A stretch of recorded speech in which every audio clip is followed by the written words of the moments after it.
I was driving with my kids in a downtown area where there were dozens of tents under a bridge housing homeless people. I hadn't been to that area in a while, so I was shocked to see the explosion of the homeless population. I used that as an opportunity to remind my kids how privileged we were to have a comfortable home and food to eat. My 8-year-old daughter asked me why they had their tents under the bridge. That was an interesting question. Where else would they put them? I was curious, so I asked her what she thought. My daughter answered me with a beautiful and innocent sense of imagination, as only a child would. She said that they should at least put their tents where there are trees and grass so that they could explore nature. The moment she said this, my eyes focused on a blue tent and it made me extremely anxious. At first, I didn't know why it was happening, but I could feel my heart rate increasing as the anxiety was building, and I no longer heard anything else my daughter was saying. Why did this happen? At that moment, I had a flood of thoughts in my mind that started to explore the worst case scenario. I was reminded that I too lived in a blue tent for a period of time when I was young. Oddly, this is a memory that I had managed to suppress for over 20 years, and it suddenly flashed back before my eyes that day. In less than 1 minute, my inner critic scolded me about the money I was spending, how I wasn't saving enough, and how spoiled my kids were. My imagination immediately took me to a place where I lost my job, could no longer pay my bills, and finally lost my house.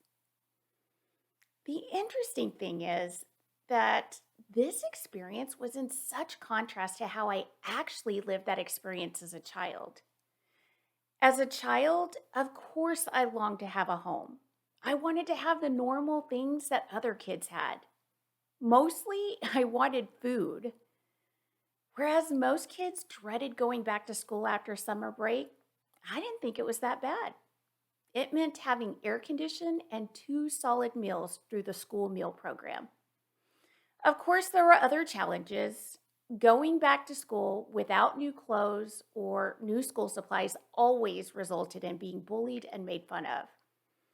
However, the actual experience of living in a tent did not carry the anxiety that surfaced that day as I was driving.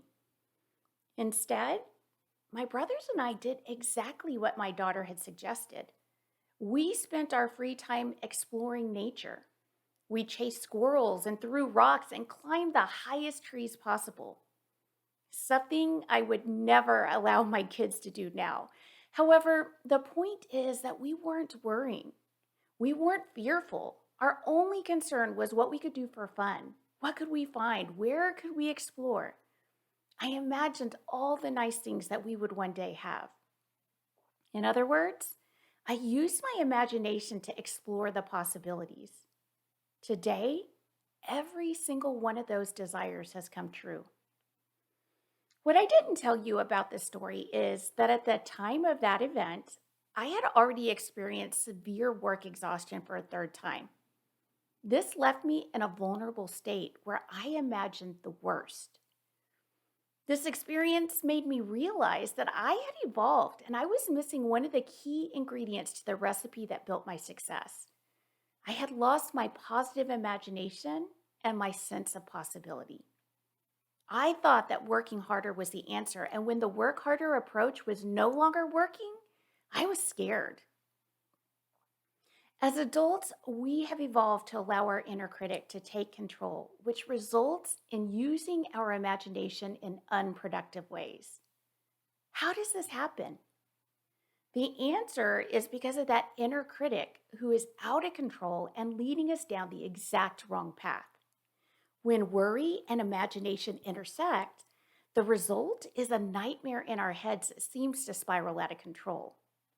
In turn, we shift our focus from taking care of ourselves and the things that are important to us to worrying unnecessarily.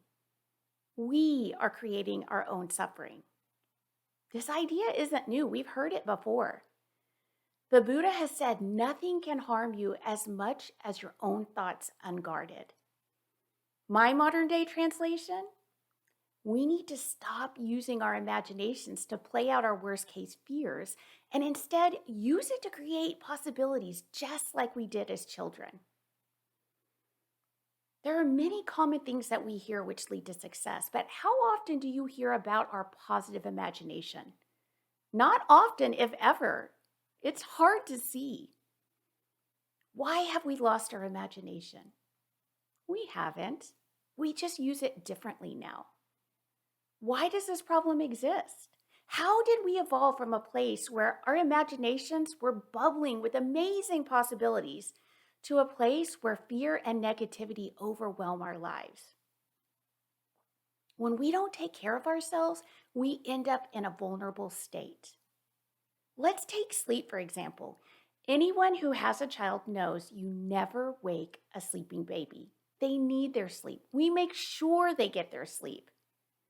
Yet the Centers for Disease Control did a study in 9 states and found that by middle school, 57% of students were not getting enough sleep. That number increased to 72% by high school. What about exercise? When I was a child, I was always outside playing sports. Now, if I'm not in a routine, it's a chore for me. According to the CDC, less than 5% of adults participate in at least 30 minutes of physical activity a day. When we are not taking care of ourselves, our minds are not equipped to handle the stresses of life. We become easily influenced by other people's opinions. The key to regaining our positive imagination is to embrace the activities that are going to help us be our best self. In the past, when I was frustrated or upset, my husband would tell me to just breathe. How frustrating is that when you're angry for someone to say, just breathe? Plus, I didn't believe it would actually work. How is breathing going to help me? Actually, believe it or not, a lot of research supports breathing techniques for stress reduction. As children, when adults told us something, we believed them. Many times that was good for us. However, this also means that a lot of our beliefs are not our own. We learned them from someone else and took them to be true. We also do this as adults, and that's not good. Why? Many in our society lead stressful, unhealthy lifestyles. Whereas our parents had our best interest at heart, that's not the case from others who feed us advice now. I don't mean that they're intentionally feeding us self-sabotaging ideas, but in fact they are. They are projecting their fears and insecurities onto us. If you have somehow maintained your positive sense of imagination, then I have no doubt that you've noticed this. Unintentionally, people plant the seeds of self-doubt.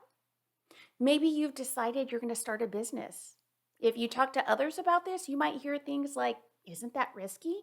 What if it doesn't make it? Did you know that 90% of businesses fail? Is this true, or is it a skewed perspective?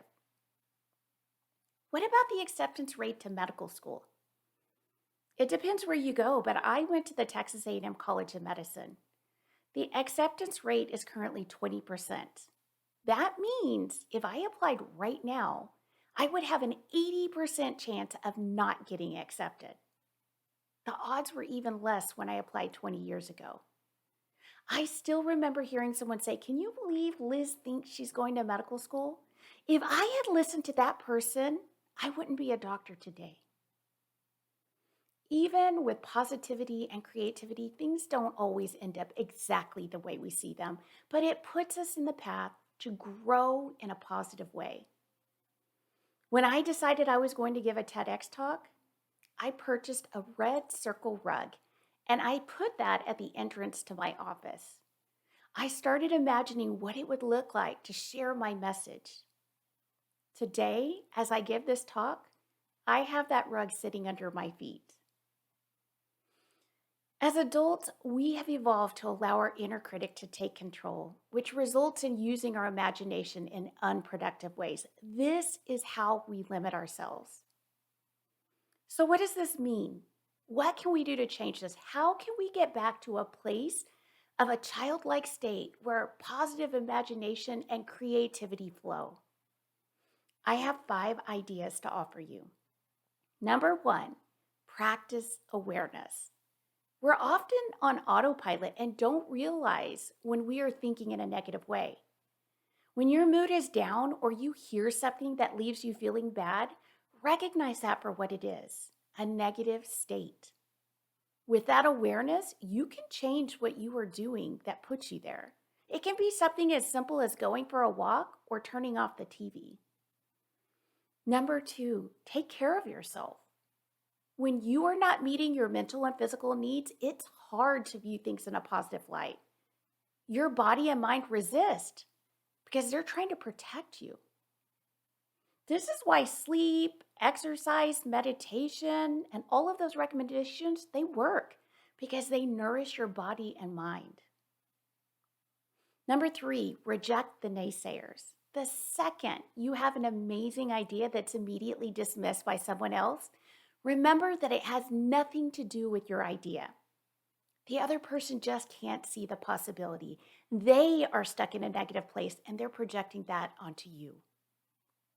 Number four, remind yourself that every new product, every new business, and every new idea is the result of someone's positive imagination. It's a result of someone seeing the possibility of something that doesn't yet exist. And number five, remember that you're going to use your imagination either way. You can picture amazing possibilities, or you can picture horrible things that could happen, but probably never will. Why is it so culturally acceptable to picture the worst case scenario and talk about it far and wide? But when we talk about our positive imagination and ideas, it's considered a little crazy. Your ideas are brilliant, even if others can't see the possibility. It's just something that they don't understand. I believe that using our imagination in a positive way is one of the true keys to fulfillment. When we take care of ourselves, we start to show up differently. We're more confident. We think more clearly. We become more innovative and our creativity blossoms. It's up to you to unlock that key and protect yourselves when others unknowingly impose their negativity on you. Embrace the positive side of your imagination and make this world a better place for you and everyone around you.